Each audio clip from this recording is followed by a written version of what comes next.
Hello, Magicasters of all shapes and sizes. My name is Chance, welcome to my Spellbook, and thank you so much for tuning into the 37th episode of our second level spell series. Today we're going to be taking a look at a very special, very popular spell, and one that is truly near and dear to me. Today we're going to be taking a look at Heat Metal. This hot spell is usable by the Bard, Druid, and the Artificer, and it is found in the good old Player's Handbook, so we should all have access to it.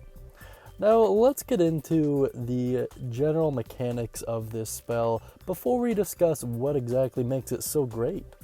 The damage is 2 die 8 plus an additional die 8 per spell slot level above second. The effect at a glance is as followed. Heat a metal object you can see within range. Creatures holding or wearing the object to take damage. You can use a bonus action to re-inflict the damage.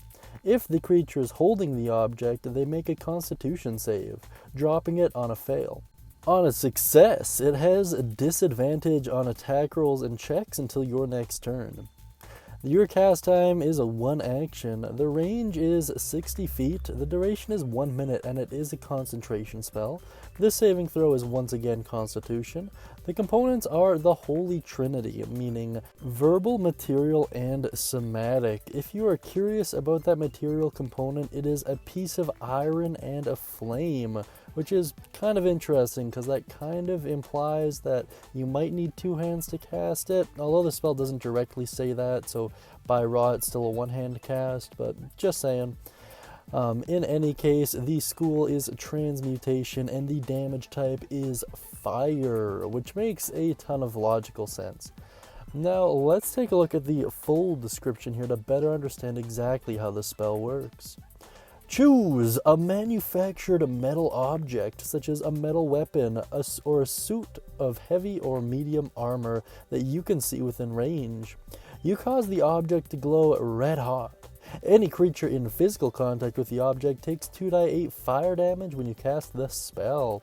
Until the spell ends, you can use your bonus action on each of your subsequent turns to cause this damage again. If a creature is holding or wearing the object and takes the damage from it, the creature must succeed on a Constitution saving throw or drop the object if it can. If it doesn't drop the object, it has disadvantage on attack rolls and ability checks until the start of your next turn. At higher levels, when you cast this spell using spell slot of 3rd level or higher, the damage increases by 1 die 8 per slot level above 2nd. Very, very nice. So what I do like about this, and Zbashu brought this up in one of his videos as well, is you do not need to be in the direct vicinity of your target in order to inflict that damage as a bonus action. That does open up a lot of possibilities, and we'll address exactly what that means later on.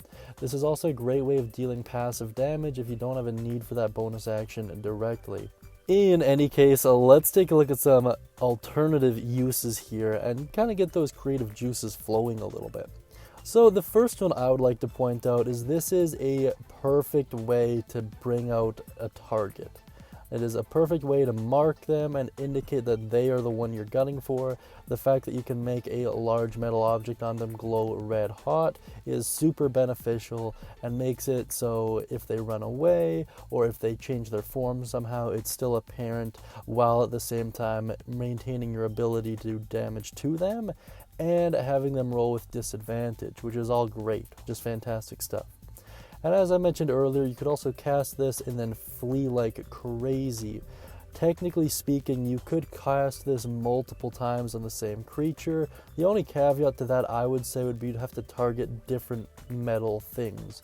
That makes sense, different metal objects. But once again, that's up to your DM to decide, so I'd let them pick and choose on whether or not they're going to allow that. And a third great use is to use it on important items that you are trying to collect or that bears some form of significance in the overall plot.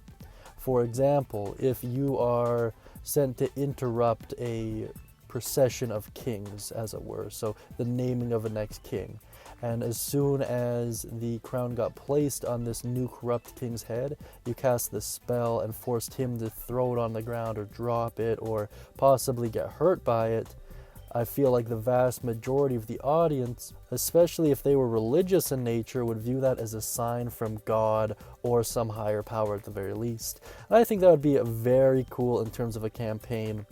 In any case, if you have any ideas, alternative uses, thoughts, questions, comments, concerns, please put it down beneath in the comments section. And if you like that nice hand-drawn Warforged and you'd like your own hand-drawn D&D character, please check out the guild hall to figure out exactly how to do that.